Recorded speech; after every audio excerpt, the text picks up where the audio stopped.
much about the activities of young people, some young people in today's world.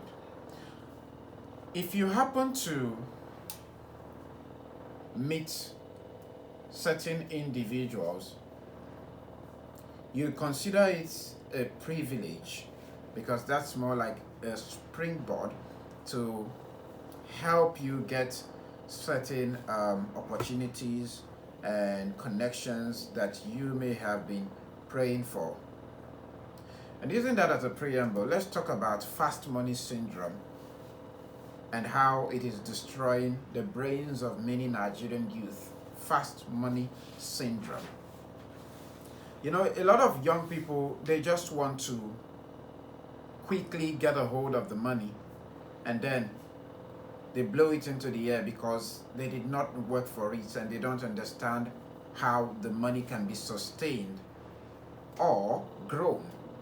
Because you can grow money if you know how to invest or reinvest it.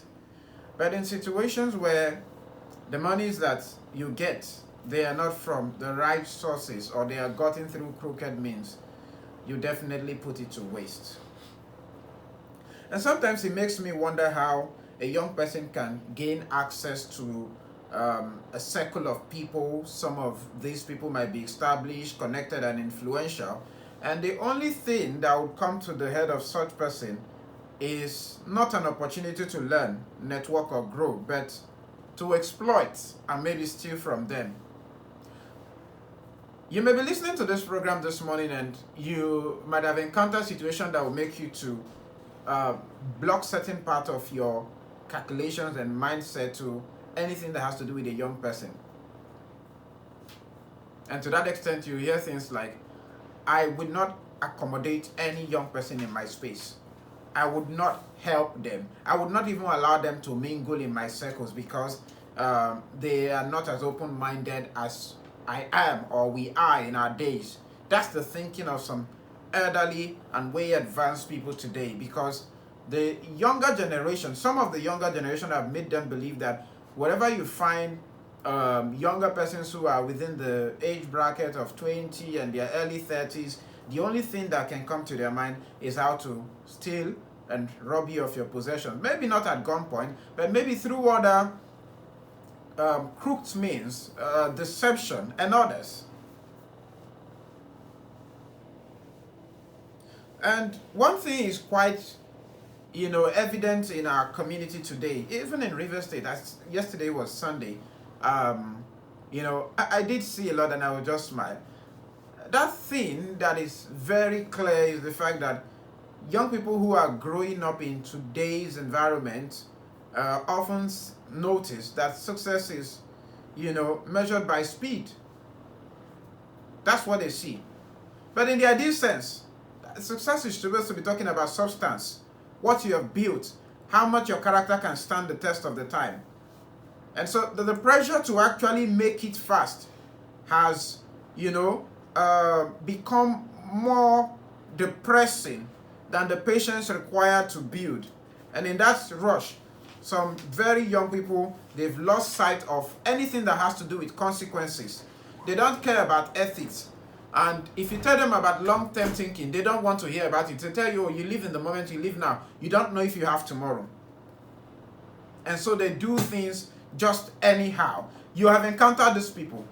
If I open the phone lines this morning, and when we do, you'd hear the stories of people who tell you, oh, I met young persons of this age, this is what I was expecting, this is how it turned out to be. And guess what? It is blocking the opportunity for other people who actually have good ambition and who are ready to put in their best.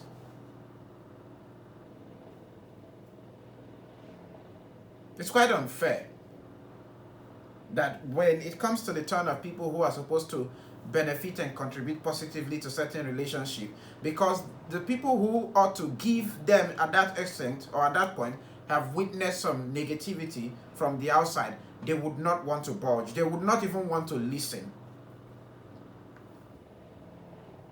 And this also talks about, insecurity in our space, to the extent where we're no longer talking about the highways or the street. Even the slightest of gatherings.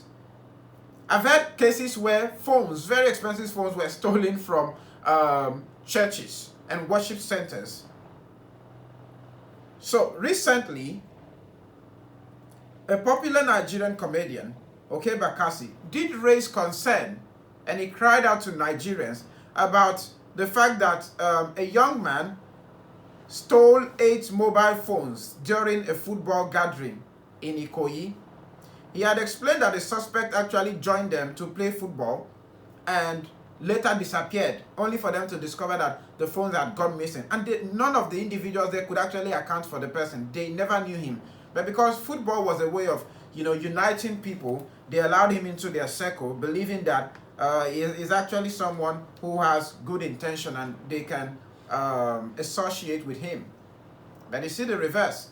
The young man decided to actually exploit that for the wrong reason and made away with their phones. This is what Oke Bakassi has to share on that story. This is an important public announcement, and please, you listening, I want you to take it seriously because we need your help. I need your help. While we play football every Wednesday evening in Ikoyi, a young man came to play with us, and out of our own kindness, we allowed him to join us because when we play football and we are never in football,